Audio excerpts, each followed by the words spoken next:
지난 시간에 우리가 신앙생활은 우선순위의 정립이다 하는 말로 결론을 지었습니다. 하나님 먼저, 나 뒤에, 이것이 신앙생활. 어제 조선일보 신문에 보니까 주일인 오늘은 비가 오니까 나들이 하실 분은 토요일인 오늘 하라, 그렇게 친절하게 기사가 나와 있더라고요. 한편으로 제가 이 기사를 읽으면서 참 좋다, 다행이다. 우리 예수 믿는 사람들 그렇게 가을에 밖에 나가고 싶은데 비가 오니까 안 나가게 됐구나. 그래도 나간 분이 계신 것 같아요. 또 한편으로는 서글픈 마음이 들었어요. 그렇게 나가고 싶어서 안 다닐까 싶은 생각이 들었어요. 신문까지 자식이 그까지 안내하고 있는 것을 보면요. 그러나 우리가 아무리 자연이 좋고 세상이 좋아도 신앙생활이라는 것은요, 뭐가 결단된 삶입니까? 우선순위가 결단된 삶이거든요. 유대인들은 예수님 보고 자꾸 그랬습니다. 우리에게 먹여주면 믿어줄게 그랬습니다. 그죠? 그런데 예수님은 뭐라고 했습니까? 나를 믿으면 먹여줄게 그랬습니다. 우리 고집 들어야 되겠습니까? 예수님 생각도 해야 되겠습니까? 예수님 생각도 하는 것이 신앙생활이죠. 오늘 우리의 삶에 있어서 모든 결단과 결정을 해야 될 때 저는 우리 모두가 하나님의 말씀을 우선순위에 두고 예수님을 우선에 두고 하나님을 우선에 두고 살 수 있는 은혜가 있기를 주의 이름으로 축원합니다. 우리 예수님께서는 계속해서 당신이 생명의 떡인 것을 말씀하고 있습니다. 아따 지겹다. 자꾸 6장만 계속해서 언제까지 설교하냐. 우리 사람도 지겨워하는 것 같아요. 그래서 제가 오늘 본문을 25절 길게 잡았어요. 제가 고민을 참 많이 했어요. 이걸 더 자르자니 설교가 그 중간에 있지, 길자니 지겨울 것 같고 참 고민됩니다만, 근데 오늘 25절을 자르는 것이 성경적으로 가장 맞다 싶은 생각이 들어요. 예수님께서 자꾸 당신이 생명의 떡을 먹으라고 그러니까요, 유대인들이 딴죽을 끓이기 시작하는 것을 볼 수가 있습니다. 그런데 우리 예수님은요, 아무리 유대인들이 자기 소리를 하든지 말든지 당신이 계속해서 생명의 떡임을 강조하고 있는 것을 볼 수가 있습니다. 오늘 우리는 전도하다가 어떻습니까?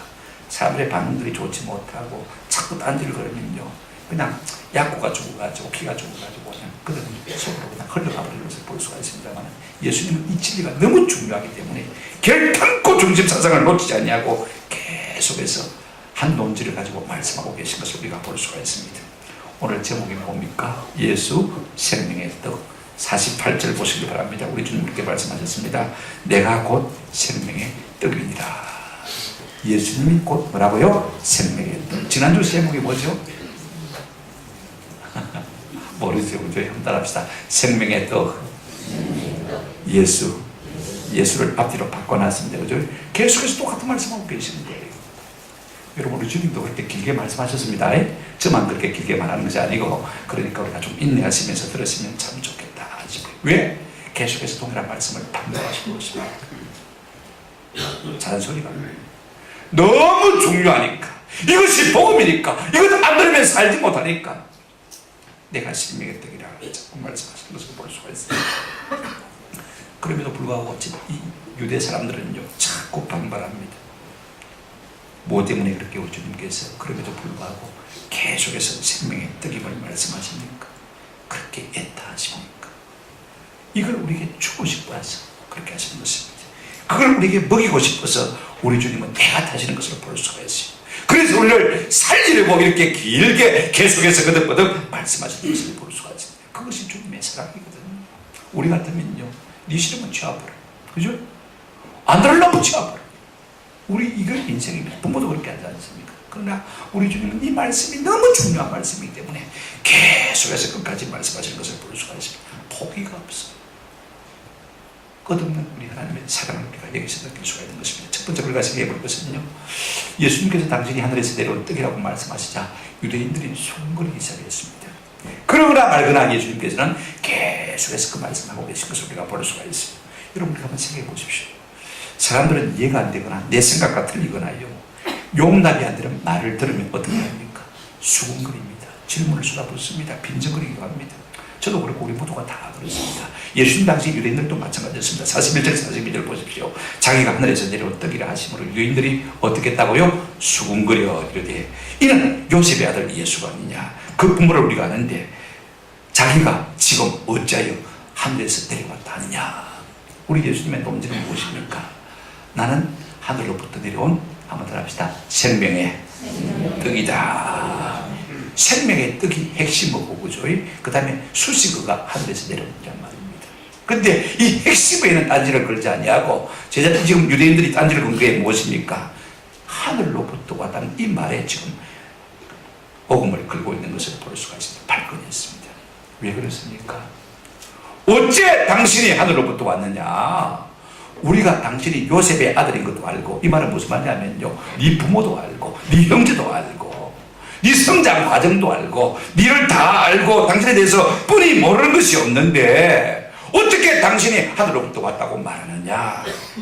여기에 지금 반발을 갖고 있는 것을 볼 수가 있습니다. 사실 우리 예수님은 저 남쪽인 유대 베들레헴에서 태어나셨어요. 그리고 애굽에서 잠시 피신 가졌다가 다시 오실 때는요, 저 북쪽 갈릴리 지방에 나사렛과 가버나움에서 사신 것을 볼 수가 있습니다. 이것이 제2의 고향이나 다를 바가 없지요. 거기 전전 근거하면서 살았으니까 가버나움 사람들이 예수님의 어린 시절을 다 알고 있는 것입니다. 그러니 예수님께서 내가 하늘로부터 온 생명의 떡이라고 하자, 뭐 하늘로부터 왔다고 그렇게 지금 의구심을 나타낸 것을 볼 수가 있습니다. 여러분, 제가 이렇게 많이 들은 말이요, 한번 더 합시다. 반풍수 집안 망친다. 어중간하게 아는 그것이요, 아는 것도 아니고 모르는 것도 아니면서 그게 지 인생을 망친다는 것입니다. 알려면 확실하게 알든지 모르려면 확실하게 모르든지. 이 유대인들이 지금 예수님을 어중간하게 조금 아는 것으로 말미암아서 예수님의 참 진리의 말씀을 수용하지 못하고 있는 것을 볼 수가 있습니다. 이때 우리 예수님께서는요, 그들이 그러거나 말거나 놀라운 진리의 말씀하시는 것을 우리가 볼 수가 있습니다. 보십시오. 44절에 보시면요, 너희가 아무리 그래서 하나님께서 너 마음을 한번 닫지 않으시면 나를 따를 것이고, 그렇지 않으면 나를 따르지 않을 것이다. 사람들의 반응이 어떠하든지 간에 우리 예수님은 조금도 귀가 좁지 않습니다. 우리가 전도하다가요, 안 듣고 자꾸 반발하고 엉뚱한 질문하면요, 그냥 우리가 포기하지 않습니까? 예수님은 그런 게 없어요. 왜? 하나님께서 내게 붙여주신 사람은 반드시 믿을 것이라는 확신이 있기 때문에 그런 거예요. 보십시오. 44절이죠. 같이 한번 읽어보실까요? 시작. 나를 보내신 아버지께서 이끌지 않으시면 아무도 내게 올 수 없으니 오는 그를 내가 마지막 날에 다시 살리리라. 아무리 너희가 반발해서 하나님이 이끌어내, 하나님이 이끌어내, 내게로 올 것이라는 말씀인 것입니다. 오늘 우리가 전도하다가 눈에 보이는 현상에 기죽지 않는 은혜가 있기를 주의 이름으로 축원합니다. 눈에 보이는 현상 때문에 일이 일비하지 않을 수 있기를 바랍니다. 내 말을 듣고 하나님께서 이끌면요, 믿게 하신 자는 반드시 오게 될 줄로 믿습니다. 하나님이 간섭하시는 것이 이 세상입니다. 사람의 마음이 지 마음대로 사는 것 같지만 그렇잖아요. 여러분, 믿음이라는 것은 지정의 산물이 아니라 하나님의 은혜의 산물인 것을 꼭 기억할 필요가 있습니다. 믿음의 결국은 영생이기 때문에 너무 중요한 거예요. 오늘 우리 예수님은 이 말씀을 통해서 뭘 말씀하시려고 하는 것입니까? 너희들이 아무리 반발해도 하나님이 믿게 하시면 반드시 믿게 될 것이고 내게로 오게 될 것이고 그런 사람들은 영생을 얻게 될 것이다. 그런가 하면 두 번째로 이렇게 말하고 있습니다. 45절에 선자의 글에, 이 선자의 글은 이사야 54장 13절 14절입니다. 그들이 다 하나님의 가르치심을 받으리라 기록되었은즉 아버지께 듣고 배운 사람마다 내게로 오느니라. 너 참 버릇이 없대. 아버지께 듣고 배운 사람은 다 내게로 온다고 했습니다. 참 중요한 말입니다. 저는 개인적으로 가장 잘 배우는 사람은 어떤 사람이냐 한번 따라합시다. 가장 잘 듣는 사람이다. 어디 세미나 같은 데 가보면요, 질문쟁이들이 있어요. 아직도 본론도 안 들어가는데 손 들어가지고 교수님 하고 질문하세요. 제가 똑똑한 걸 나타내 보이기 위해서 하는지 모르지만요, 저는 그렇게 생각해요. 처음부터 찬찬히 잘 들어보면, 그죠? 앞뒤 전후 좌우 문맥을 들어보고, 그죠? 그 다음에 하면요, 이해가 됩니까 안 됩니까? 서서히 쓰면 되는 것입니다. 가만히 들어보면 이해가 되는데 뭐 똑똑하다고 성급하게 손 들어가지고 질문하기 시작하는 것을 볼 수가 있어요. 그래가지고 흐름을 맥을 자꾸 넣는 것입니다. 똑똑한 사람, 진짜 진짜 가장 잘 배우는 것은요, 한번 따라합시다. 잘 듣는 사람입니다. 여러분은 잘 듣는 사람들입니까? 여러분, 들리는 사람, 하나님의 말씀이 내 속에 들리는 사람은요, 하나님이 이끄시는 사람이고 예수께로 나올 수 있는 사람인 것을 볼 수가 있습니다. 또 우리 주님께서는요, 더 강하게 말씀하시는 것을 볼 수가 있습니다. 47절 보실까요? 진실로 진실로 너희에게 이르노니 믿는 자는 영생을 가졌다 그랬습니다. 진실로 진실로 말은요, 그 말의 중요성을 강조하기 위한 말씀이죠. 그런데 여러분 보시면 여기 중요한 것이요, 먹는다는 말이 믿는다로 대체된 것을 볼 수가 있어요. 진실로 진실로 너희에게 이르노니 먹는 자는, 떡인 나를 먹는 자는 뭐고요? 영생을 얻었고 이래야 되는데 믿는 자는 하는 말로 대체된 것을 볼 수가 있습니다. 여러분, 먹는 것이 무엇입니까? 믿는 것이 무엇입니까? 먹는 것, 예수님을 먹는 것. 믿으면 어떻게 됩니까? 베드로전서 1장 9절에 있는 대로 믿음의 결국 곧 영혼의 구원을 받습니다. 그러면 믿음은 어디에서 나오는 것입니까? 우리가 로마서 10장 17절 말씀 잘 알죠? 그죠? 자, 믿음은 들음에서 나면, 들음은 어디로요? 하나님의 말씀. 뉴스 실컷 못다고 했어요. 믿음이 있는 거. 여러분, 뉴스가요, 얼마나요 자기 중심적으로 편집되는지 좀 아실 필요가 있어요. 미국 대선 결과를 한번 보시길 바랍니다. 우리 뉴스가 얼마나 자기 좋은대로 취합 편집하는지를 여러분 다음에 보시면 아실 거예요. 믿음은 어디서 난다고 했습니까? 들으면서 나는데 세상 뉴스 들으면서 납니까? 아닙니다. 한번 따라합시다. 하나님의 말씀. 이 말씀을 자꾸 듣고 믿고 먹으면 우리 속에 믿음이 생기는 것을 볼 수가 있습니다. 우리 주님은 유대인들이 딴죽을 걷어요. 중요한 진리의 말씀을 맥을 놓치지 않고 계속해서 말씀하고 계신 것을 볼 수가 있습니다. 뭐 때문에 그렇습니까? 유대인들도 예수를 믿고 먹고 어떻게 하도록요? 영생을 얻도록 하기 위해서. 이것이 너무 중요하기 때문에 50절 51절을 보시기 바랍니다. 이는 하늘에서 내려오는 떡이니 사람으로 하여금 먹고 죽지 아니하게 하는 것이니라. 이 생명 대신 예수님 자신을 유대인들에게 주고 그들을 살리고 싶어서 계속 이 말씀에 집중해서 말씀하시는 것을 볼 수가 있어요. 자, 여러분 보십시오. 예수가 생명이고 복음이 무엇입니까? 한번 따라합시다. 예수, 생명, 먹는 것, 믿는 것. 믿으면 어떻게 됩니까? 믿음의 결국은 영생이다. 이것이 주님이 지금 강조하는 복음인 것을 볼 수가 있습니다. 두 번째 우리가 생각해 볼 것은요, 우리 예수님께서 내가 줄 떡은 세상의 생명을 위한 내 살이라, 내 몸이라 그랬을 때, 자 보십시오. 51절 2절 한번 보시겠습니다. 제가 읽어드리겠습니다. 나는 하늘에서 내려온 살아있는 떡이니 사람이 이 떡을 먹으면 영생하리라. 내가 줄 떡은 곧 세상의 생명을 위한 내 뭐라고요? 살이다, 내 몸이라고 그렇게 말씀하셨습니다. 그때 유대인들이 어떤 반응을 보입니까? 52절 보십시오. 그러므로 유대인들이 서로 다투어 이르되 이 사람이 어찌 능히 자기 살을 우리에게 주어 먹게 하겠느냐. 여기서 다시 반발하는 것을 볼 수가 있습니다. 그들이 서로 다투지요, 논란하지요. 여기서 두 가지 의문을 제시하고 있는 것을 볼 수가 있습니다. 어떻게 자기 살을 줘서 우리에게 먹게 하겠느냐. 이 말 속에는 어떤 의미가 내포되어 있냐면 이런 말씀이 되어 있습니다. 자 보십시오. 여러분, 사람이 자기 살을 자꾸 떼어주면 어떻게 됩니까? 자기가 삽니까? 죽습니까? 자기가 죽을 줄도 모르고 자기 살을 줄 바보가 어디 있나? 누가 사람이 그렇게 하겠느냐? 할 수 있겠냐? 자기가 죽는 줄 알고 보니 어떻게 자기 살을 떼어줄 수 있느냐? 이 말도 하나 들어있고, 또 하나는요, 우리가 식인종도 아닌데 네가 살을 준들 우리가 먹겠느냐? 먹겠느냐? 이런 의미도 포함되어 있는 것을 볼 수가 있습니다. 자 보십시오. 오늘 이 말 속에는요, 이들이 영적으로 얼마나 어두운지를 잘 보여주고 있어요.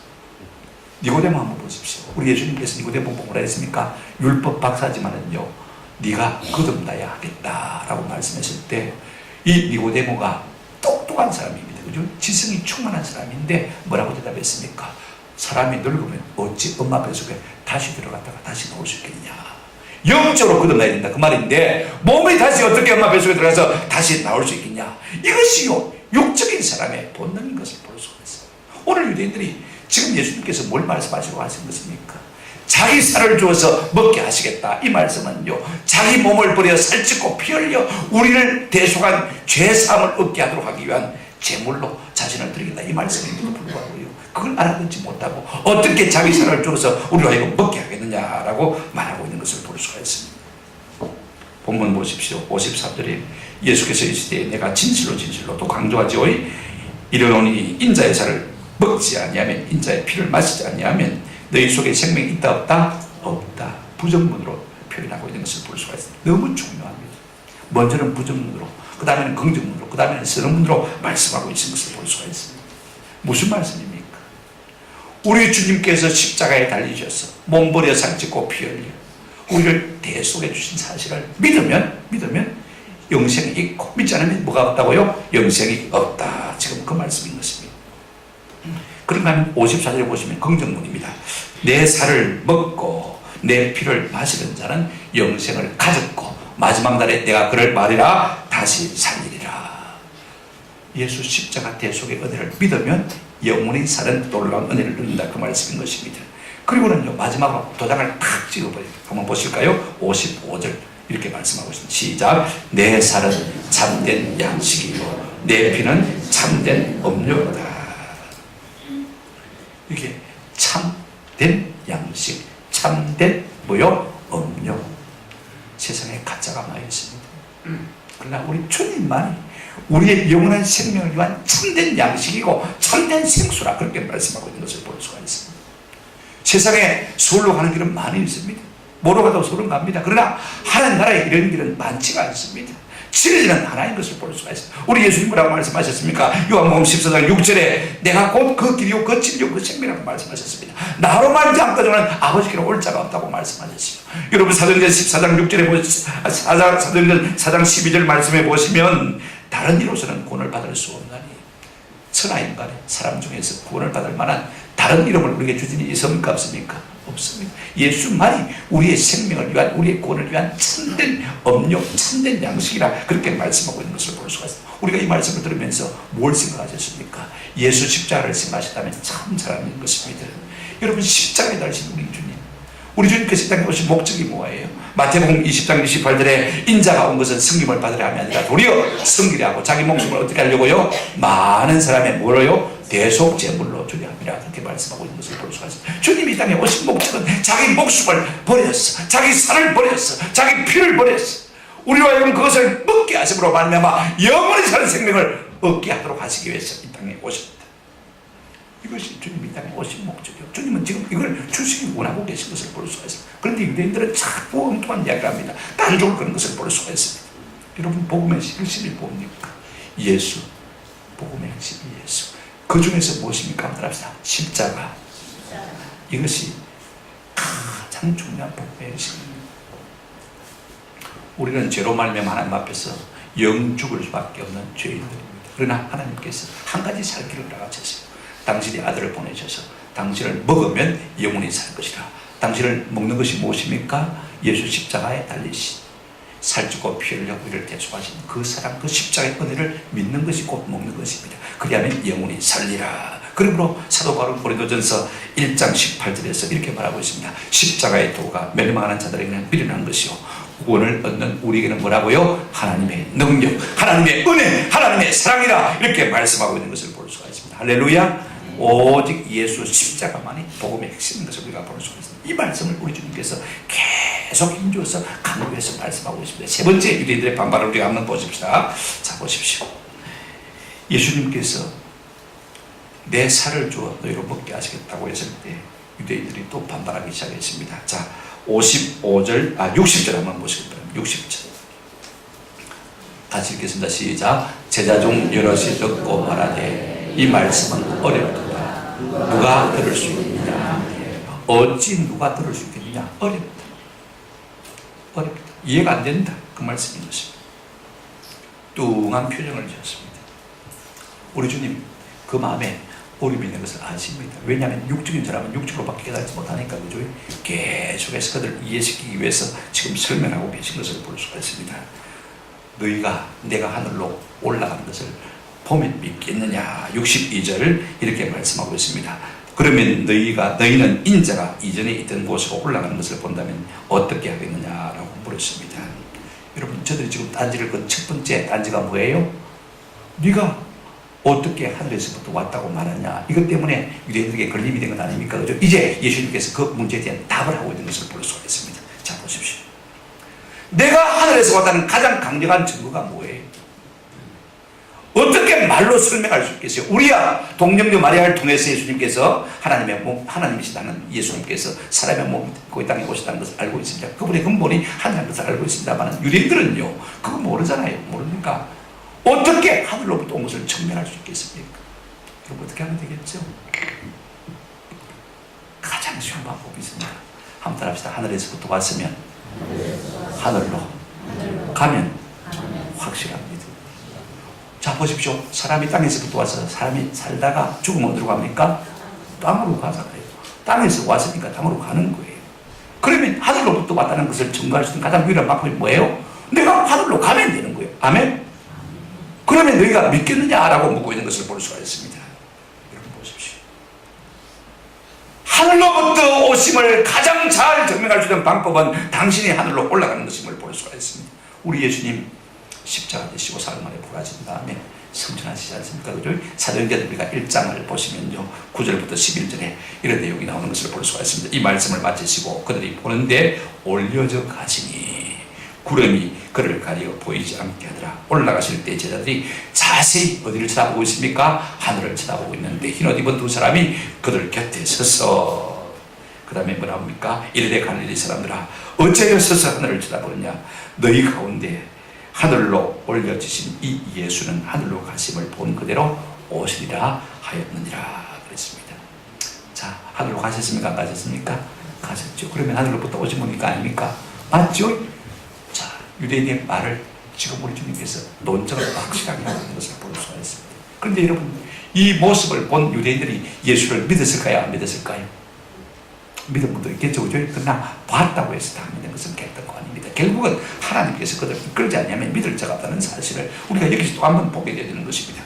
근데 여기서 제가 한 가지 좀 생각해 볼 것이 있습니다. 저는요, 우리 인생에서 가장 위대한 교사가 누굴까? 두 부류의 교사가 있다고 생각합니다. 한번 따라합시다. 하늘에서 온 교사. 하늘에서 왔다면 가장 확실한 진리를 알 것이요, 가장 많이 알 것이요, 가장 영원한 것을 알 것입니다. 그러면 여러분 진리의 교사 아닙니까? 한번 생각해 보십시오. 하늘에 오셔서 하늘로부터 오신 분들의 말을 안 듣는다면요, 우리가 누구의 말을 들으시겠습니까? 여러분 세상 사람들은 아무리 똑똑하다 해도요, 그 말이 그 말이에요. 괜히 말을 비비고 안아가지고 막 좀 어렵게 하고 헬란하게 해서 좀 사람을 헛가는 것도 있지만은요, 사람 땅에서 나온 사람들의 말은요, 그게 그겁니다. 똑같지 않습니까? 그러나 하늘로부터 오신 하나님의 말씀은요, 영원한 진리일 줄로 믿습니다. 누가 우리가 그 하나님의 말씀에 불순종할 수 있겠습니까? 또 하나요, 가장 좋은 교사는요, 한번 따라합시다. 하늘로 가는 교사. 예. 무슨 말이냐면요, 이렇게 예를 들면 좀 여러분이 이해가 될 것 같아요. 일반적으로 우리 인생의 가장 위대한 큰 교사는요, 누구를 막론하고 한번 따라합시다. 임종을 앞에 두고 있는 사람입니다. 가장 진실한 순간이죠. 맞습니까? 임종을 두고 있는 사람이 그 짓을 말하겠습니까? 가장 정직한 순간 아니에요. 우리 주님은 지금 당신이 하늘로 올라가시기도 말씀하고 있습니다. 그분이야말로 가장 진실한 교사인 것입니다. 우리가 그분의 말을 듣지 않고 누구의 말을 듣겠습니까?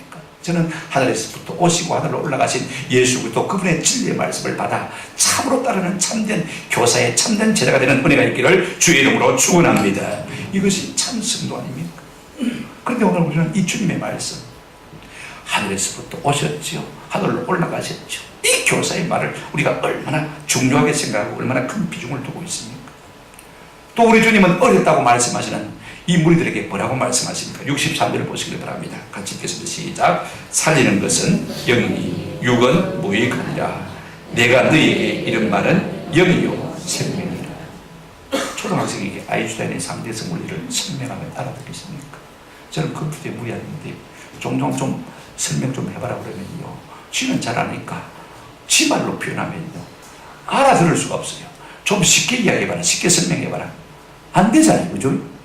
하물며 여러분 생각해 보십시오. 하늘에 속한 진리, 컴퓨터를 얘기해도 그렇게 어려운데 하늘에 속한 진리를 말한다고 해서 사람이 쉽게 알아들 수 있겠습니까? 육은 육이고 영은 영입니다. 이걸 우리가 아셔야 돼요. 자, 예수 그리스도가 우리 속에 계신 자만이 하늘의 신비한 말씀을 깨달은 은혜가 있게 될 줄로 믿습니다. 그런가 하면 보십시오. 64절, 65절 시간이 빨리 가네요. 65절 한번 같이 읽겠습니다. 시작. 또 이르시되 그러므로 전에 너희에게 말하기를 내 아버지께서 오게 하여 주지 아니하시면 누구든지 내게 올 수 없다 하였노라 하시니라. 여러분, 내 지정의를 가지고 믿는 것이 아니라는 것입니다. 하나님께서 우리 속에 믿음의 선물을 주시면 믿는 자가 되고 주께 그린 자가 되어지는 것입니다.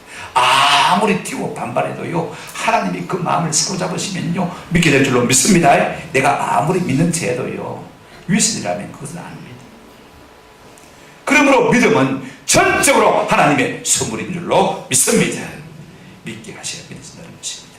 여러분, 주의 말씀은요 아무리 어린이라 해도 성령의 역사가 없으면 알아듣지를 못하고, 비록 아이라 할지라도 성령이 감동하시면 믿어지는 놀라운 복을 누리는 것을 볼 수가 있습니다. 말씀을 맺습니다. 오늘은 이 주님의 말씀을 통해서 구원의 교리를 보게 되었습니다. 인간이 스스로는 구원할 수 없는 전적으로 타락한 존재예요. 하나님이 믿게 하셔야 되는, 하나님께서 은혜를 주셔야만 믿을 수 있고 구원받을 수 있는 존재임을 보게 되는 것입니다. 여기서 또한 우리는 두 번째 전도의 원리를 보게 되었습니다. 예수님은 무리들이 뭐라고 하든지 그 주변의 환경과 사람들의 반응이 어떠든지 상관없이 한번 더 합시다. 내 할 말만 한다. 여러분, 전도하다가 내 페이스를 읽는 경우가 언제냐면요, 사람들이 자꾸 엉뚱하게 공격하잖아요, 그죠? 반발하잖아요, 그죠? 질문하잖아요. 그 페이스에 말려들면 내가 내 말을 할 수 있습니까? 없습니까? 할 수 없는 것입니다. 설명할 필요가 없어요. 제가 스펄전 목사님의 책을 읽다가 놀라운 이야기를 하나 발견 했습니다. 이분이 목사가 어떻게 설교할 것인가에 대해서 설명하면서 이렇게 말했어요. 우리 안에 있는 사자가 공격을 받고 있을 때 여러분은 그 사자를 도와줄 필요가 없습니다. 단지 여러분이 할 일은 한번 더 합시다. 우리의 문을 열어놓기만 하면 됩니다. 이 사자는 뭘 말합니까? 성경을 말하는 것입니다. 사람들이요, 성경을 공격해요. 이게 비과학적이다, 이게 비이성적이다, 비합리적이다, 이럴 수가 있나, 시대에 뒤떨어졌다 공격합니다. 그럼 우리가 그걸 배려할 필요가 없다, 그 말인 것입니다. 성경의 문만 열어놔 버리면요, 성경 스스로가 달려나가서 사람들의 모든 이론들을 다 파할 것이다, 그 말씀인 것입니다. 성경을 변호하지 말고 성경을 그냥 선포하라고 말하고 있는 것을 볼 수가 있습니다. 오늘 예수님이 그렇게 하고 있는 거예요. 반대를 하든지 말든지 나는 생명의 떡이다, 나를 먹는 자는 살 것이다. 아멘. 이것이 예수님의 방법인 것을 볼 수가 있어요. 오늘 우리가 충만하게 복음을 전하지 못하는 이유 가운데 하나가 말씀으로 충만하지 못하는 것. 셋째는요, 우리 주님의 말씀에서 우리는 복음의 핵심이 무엇인지를 보게 되었습니다. 로마서 1장 1절부터 4절까지 보게 되어지면 복음의 핵심은 다 합시다. 오직 예수. 그 예수님의 핵심은 뭐예요? 오직 한번 합시다. 오직 십자가. 무엇 때문에 우리 주님께서 사람의 몸을 입고 이 땅에 오신 것입니까? 당신이 십자가 지시고 몸버려서 살찌고 피 흘려 우리의 모든 죄를 대속하심으로 말미암아 우리에게 영원히 사는 생명을 안겨주시기 위해서 이 땅에 오신 줄로 믿습니다. 이것이 복음인 것입니다. 복잡하게 생각할 필요가 없습니다. 이 대속의 십자가의 은혜를 믿는 자는 영원히 살게 될 줄로 믿습니다. 날 위하여서, 날 쓰다봤어. 십자가에서 자기 몸을 버려 살찌고 피 흘려 우리를 대속하신 그 십자가 사랑을 믿는 자는 누구든지 영생을 얻게 될 줄로 믿습니다. 율법은 우리에게 행하라 그러면 너희가 살리라라고 말씀하시지만요, 복음은 우리에게 이렇게 말합니다. 한번 합시다. 십자가 사랑을 믿으라, 그리하면 살리라. 이것이 우리 예수님께서 6장 전체를 통해서 힘주어서 말씀하신 진리인 것입니다. 이 은혜가, 이 사랑이 우리 가운데 넘치기를 주의 이름으로 축원합니다. 아멘.